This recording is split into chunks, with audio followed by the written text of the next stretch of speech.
Hey everyone, welcome to the fourth episode of Bhavika and Lottie CS Chat Show. Today we have a very special guest. Welcome, Maranda.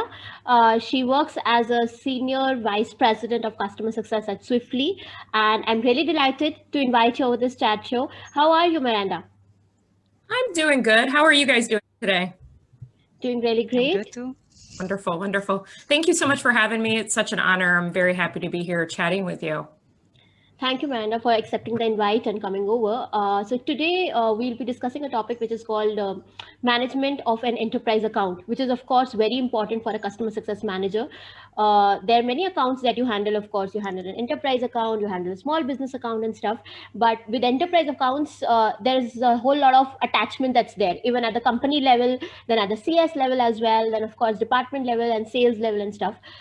Today, Miranda will actually help us with how should we managing an enterprise account, and with this there would be some rounds to the structure. Like I hope, Miranda, you already know about the rounds, but just to give you a gist of it, there would be of course the first round wherein we'll let you take the stage and just help us with all the knowledge that you have, and after that there'll be a rapid fire round where we'll ask you some quick questions, and we know of course you'll be able to crack them. That's definitely there, but yes, it's we'll make it chirpy in that round. Third round would be a dilemma situation. We want to know that yes, if a CSM is stuck at a situation, how he or she should tackle it, where you can actually help us or maybe the upcoming customer success managers. And the fourth and the final round would be the question of the day. Okay. Wonderful. Sounds great. Awesome. So starting with the first thing, Miranda, your time. You just need to tell us more about how should we manage an enterprise account as a customer success manager. Yeah, so first, why don't we just define what an enterprise account is for those that are wondering, am I managing enterprise accounts or am I not managing enterprise accounts? And the reality is it's going to be different depending on the company you work for, the products that you support. A lot of folks do segment accounts, small business, mid-market, and enterprise. Enterprise, though, at its truest form it's business to business, so B2B, and you're generally dealing with accounts that are bringing in tens of thousands, if not hundreds of thousands of dollars a year. And that is what I'm talking about when I'm talking about enterprise.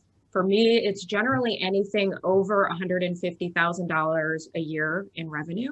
I do know at previous companies that I've partnered with, sometimes it's anything over $500,000 a year.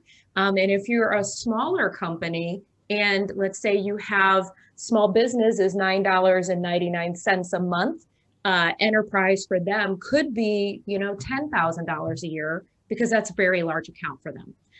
So just wanted to quickly start with the definition. And the difference really is it's more of a personalized touch, a journey that you're providing to these enterprise level accounts. They bring a lot of value into your organization. So a customer success manager managing a portfolio of enterprise accounts is going to be laser focused on the experience of the customer, making sure that they're getting a solid return on their investment, that they know that they're getting a solid return on their investment, and that they're realizing that return again and again and again. So the value of your product is very clear.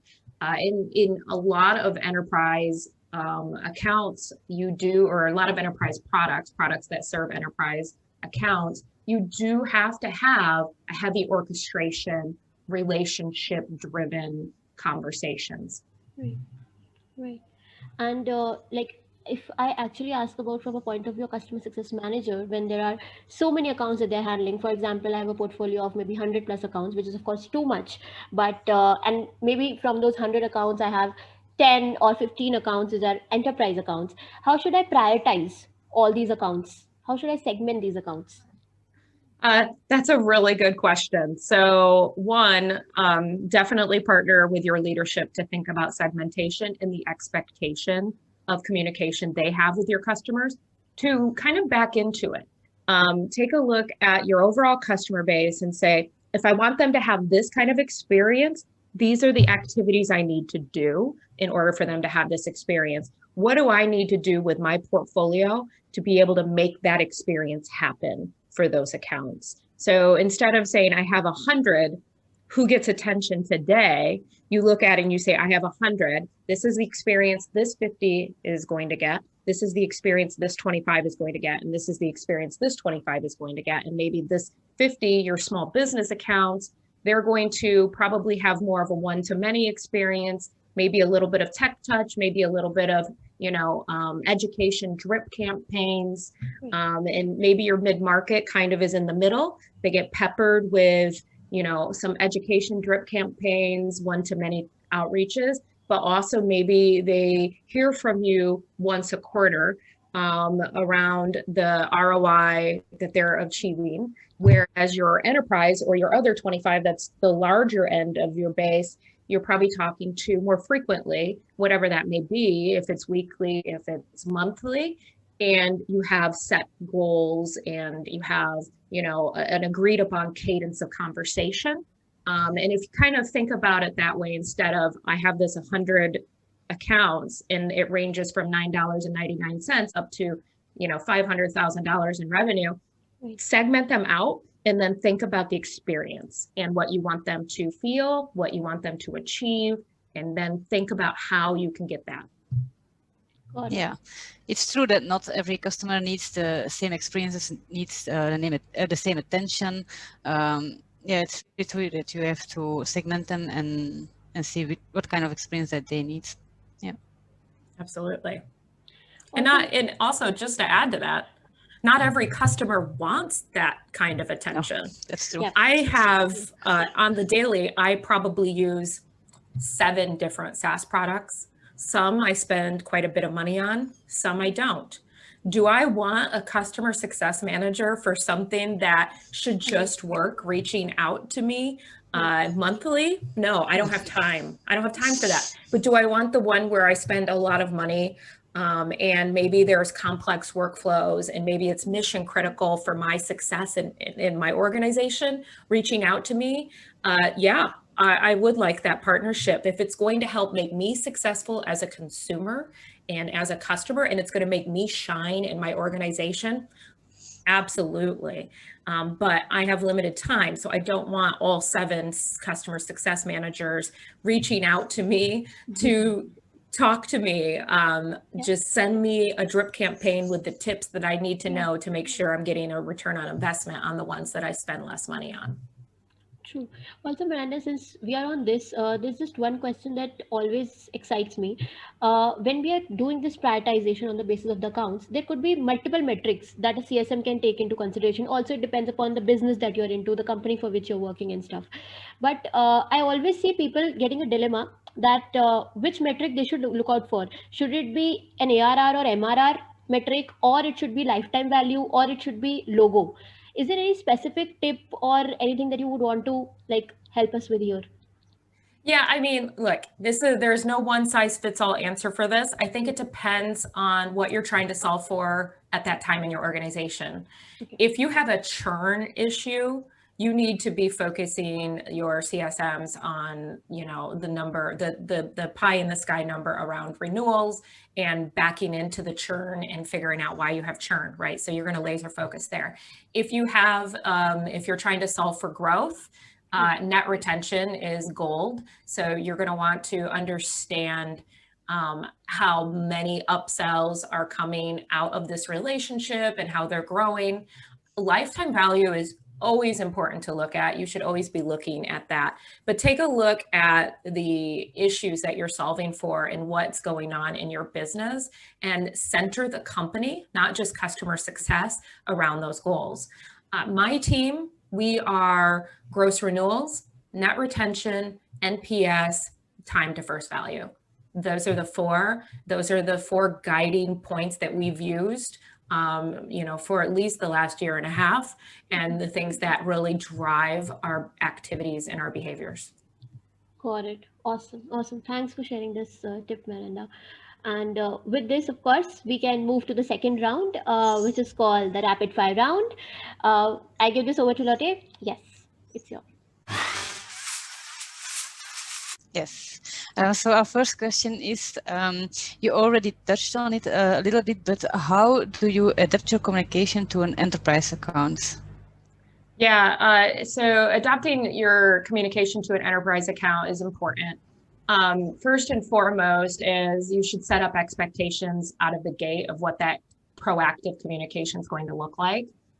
So in order to help an enterprise account be successful, they have to participate in that success. It can't be just the customer success manager trying to drive all these behaviors and change and activities and not having the customer reciprocate the communication or the participation.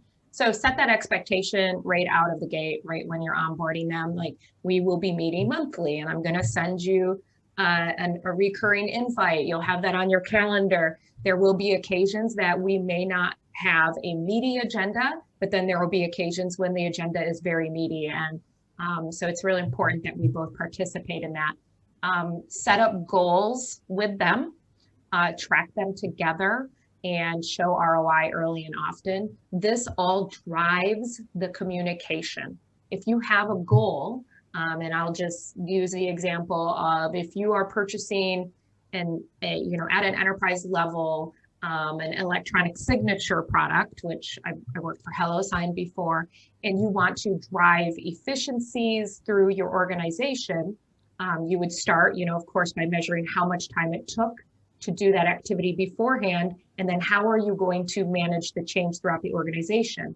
With the customer, with your main contact or contacts, you would have that goal, and that would be the center. You view it as a hub of all the communication that you have. It's important at the enterprise level that you establish those norms as soon as possible. And I also will just add, if you are now kind of past that onboarding and implementation phase and you're like, great, I missed the boat on that, I'm never going to be able to set this up.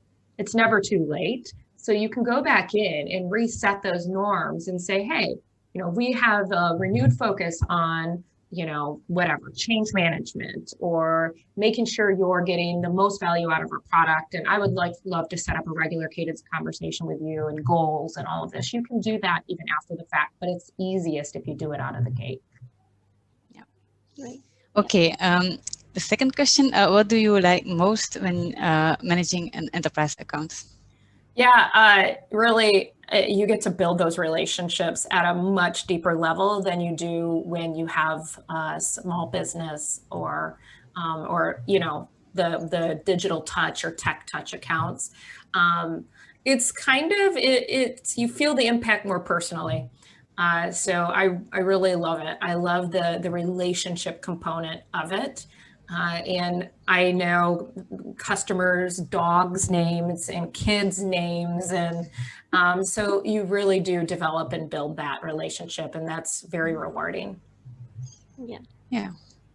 Also here, Miranda, since just sharing my experience, because I've also handled a lot of enterprise customers, and the best thing that I feel as a CSM when you're handling so many enterprise customers is that the relationships that you build, like what you said just now, the relationships that you build, they are priceless, because even today you might move on from one company to another, but still they are in touch with you. They still ask you that yes, you were part of this journey with them and stuff, and which actually builds up in the long run. So I definitely agree with your point. Yeah.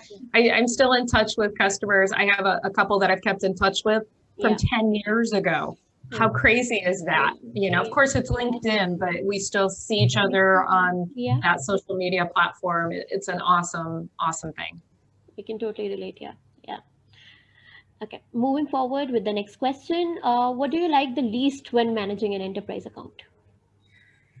I mean, let's be real. The stakes are higher.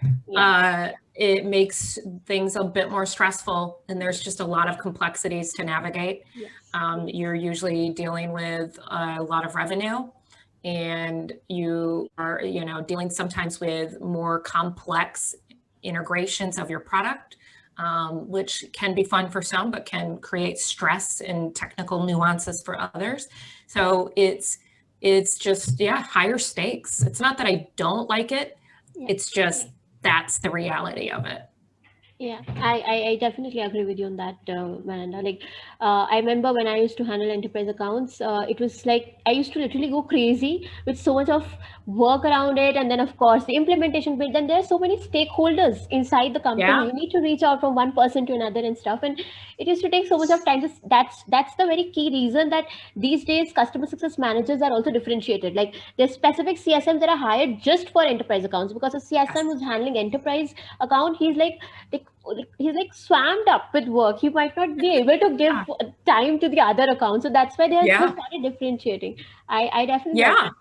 Yeah. Absolutely. In smaller business, you will have usually one contact. Yeah. At an enterprise level, you can have, depending on how many departments are in that company or how many folks you're working with, you could have 6, 10, 12 main contacts. Yeah.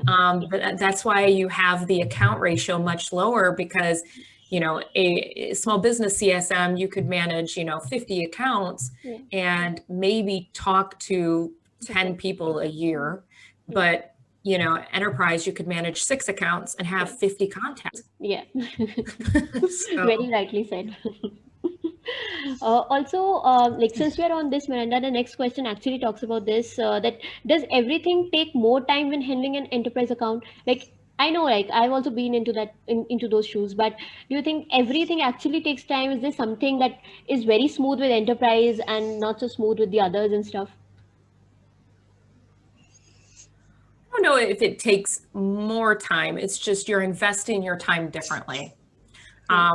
It sounds like it takes more time, but I also know that folks who are tech touch or, use one-to-many mechanisms, their days are full and busy as well. It's different. It's a different use of your time. It's a different investment in your time. So I wouldn't say one is greater than the other. There are components that are challenging to navigate on both sides that are very time consuming. Yeah, understood. Yeah, definitely. Okay, so we are done with the rapid fire round, and Miranda, you have passed with flying colors. Okay, moving forward with the next round, which is the dilemma situation. Yeah, over to you, Lotte.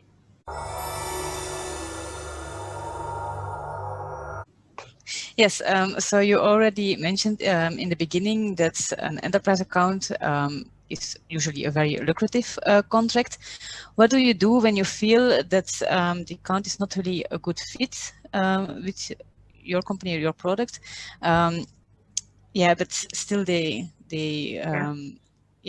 bring in a lot of money in the company. What do you do? Ugh, I hate it when this happens. And it thankfully, where I'm at now, I haven't experienced this. We're really good about making sure that we're bringing in, right fit customers. But if they're not a good fit, then it's just going to be impossible to set them up for success. And it's going to be a bad experience for them, a bad experience for the company, a bad experience for the customer success manager. And while it's never ideal, you need to exhaust everything you can do to set them up for success. There are times when you do have to do a breakup, a mutual breakup where you both agree that this isn't a good fit.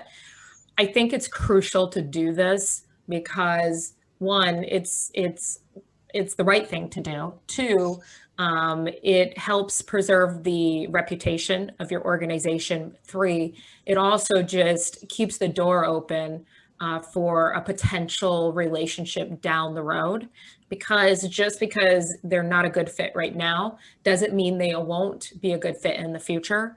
And if you show them that you are a good person and a good business and a good partner and do the right thing, they will remember that, and you'll be able to leverage that. If whatever that makes them a good fit or not a good fit changes in the future, you can go back and revisit that relationship. So yeah, I really like that.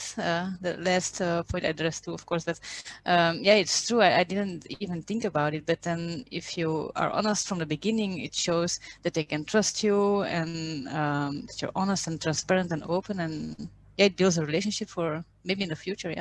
Yeah, absolutely. Yeah. Awesome. Moving to the last round for this chat show. Of course, we don't want to let you go, Miranda, but yes, moving with the rounds. The question of the day: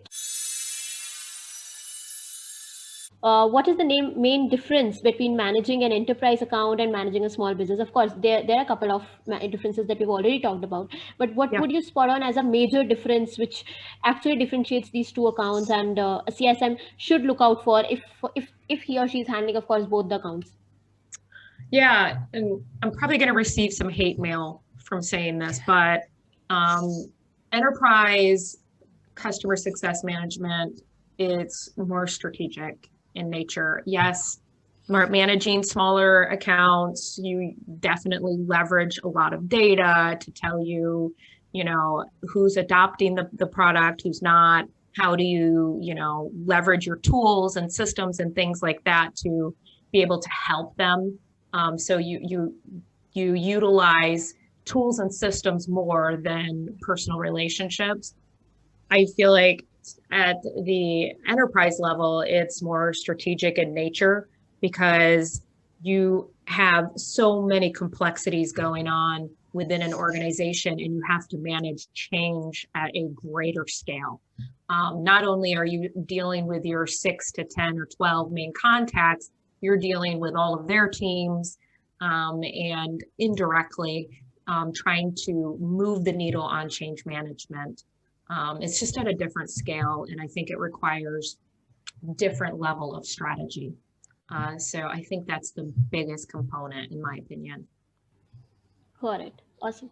I loved, of course, the opinion that you mentioned, and yes, I definitely agree with you that with enterprise accounts, it's more of strategic management. You need to think from the other perspective. There's a lot of data analysis and stuff also. So I definitely agree with you on that. Yeah.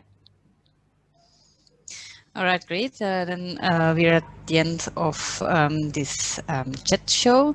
We really want to thank you, Maranda, for coming to our show. I really like the topic for today and all the insights that you gave us, and we hope that you enjoyed it too. I did. It was fun. It was so nice to get to chat with you both. Thank you again for having me on. I always love talking to people about customer success, so it's always a pleasure. Thank you, Maranda. Thank you for coming over. Thank you. Thank you. Thank you.